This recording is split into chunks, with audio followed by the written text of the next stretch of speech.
یہ جو سفر جس کا میں تذکرہ کر رہا ہوں ابھی، یہ تمام سیرت نگاروں نے اس کو ذکر کیا ہے، اور یہ سفر حضور علیہ الصلوۃ والسلام نے کیا ہے 25 سال کی عمر میں، جب حضور کی عمر 25 سال تھی۔ حضرت خدیجہ رضی اللہ تعالی عنہا یہ اس زمانے کی مشہور تاجرہ تھی، مشہور بزنس پرسن کہہ لیں، یا یعنی مشہور تھی تجارت میں، ان کا بہت بڑا کاروبار تھا، تجارت کیا کرتی تھی، اور یہ لوگوں کو پیسے دیتی تھی تاکہ وہ اس سے کاروبار کریں، کاروبار کر کے نفع کمائیں، تو کچھ نفع وہ آدمی رکھ لیتا تھا جو جاتا تھا سامان خریدنے وغیرہ وغیرہ، اور باقی نفع حضرت خدیجہ کو دے دیا کرتا تھا۔ حضور علیہ الصلوۃ والسلام کی عمر جب 25 سال ہوئی تو بعض روایات میں یہ آتا ہے کہ ابو طالب نے حضور علیہ الصلوۃ والسلام سے یہ کہا کہ حضرت خدیجہ، اور یہ حضرت خدیجہ شروع سے طاہرہ کے نام سے معروف تھی، طاہرہ کا مطلب ہوتا ہے پاک دامن،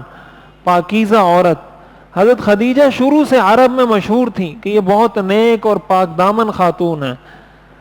تو ابو طالب نے حضور علیہ الصلوۃ والسلام سے کہا کہ اگر وہ بہت سارے لوگوں کو بھیجتی ہے کاروبار کے لیے، اگر آپ بھی ان کے پاس چلے جائیں اور آپ بھی ان سے پیسے لے کر ان کے پیسوں سے کاروبار کریں تو کچھ نفع ہوگا آپ کو، تو ہم سب اس سے فائدہ اٹھائیں گے۔ اس لیے کہ میں نے یہ بات پہلے بتائی تھی کہ ابو طالب مالی لحاظ سے بہت کمزور تھے، اسی لیے حضور علیہ الصلوۃ والسلام 12 سال کی عمر میں بکریاں بھی چراتے تھے۔ تو بہرحال حضرت خدیجہ رضی اللہ تعالی عنہ کو کسی طرح یہ پتہ چل گیا، حضور علیہ الصلوۃ والسلام ابھی گئے نہیں تھے، لیکن حضرت خدیجہ کو پتہ چل گیا کہ حضور علیہ الصلوۃ والسلام اس جانب رغبت رکھتے ہیں، آپ چاہتے ہیں کہ وہ مجھ سے رقم لے کر، مجھ سے پیسے لے کر کاروبار کریں۔ تو حضرت خدیجہ نے خود حضور علیہ الصلوۃ والسلام کو آفر کی، خود پیشکش کی کہ میں آپ کو رقم دیتی ہوں اور یہ رقم آپ لیں، اور جتنا نفع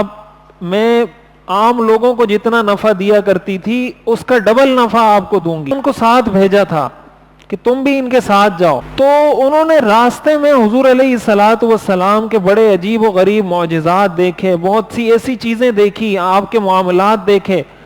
وہاں شام میں ہی یہ بھی روایات میں آتا ہے کہ کسی سے آپ کوئی چیز بیچ خرید رہے تھے تو کسی نے کہا کہ مجھے یقین نہیں، تم لات اور عزا کی قسم کھاؤ۔ لات اور عزا ان کے بتوں کے نام تھے۔ حضور سے کہا لات اور عزا کی قسم کھاؤ، آپ نے فرمایا میں لات اور عزا کی قسم نہیں کھاتا، میں شرک نہیں کرتا۔ یہ میسرہ حضرت خدیجہ کے جو غلام تھے یہ ساری چیزیں نوٹ کر رہے تھے۔ حضرت خدیجہ کا جو حضور سے نکاح ہوا ہے نا، اس کے پیچھے یہ ساری کہانی تھی، یہ ساری چیزیں حضرت جو میسرہ تھے حضرت خدیجہ کے غلام وہ نوٹ کر رہے تھے۔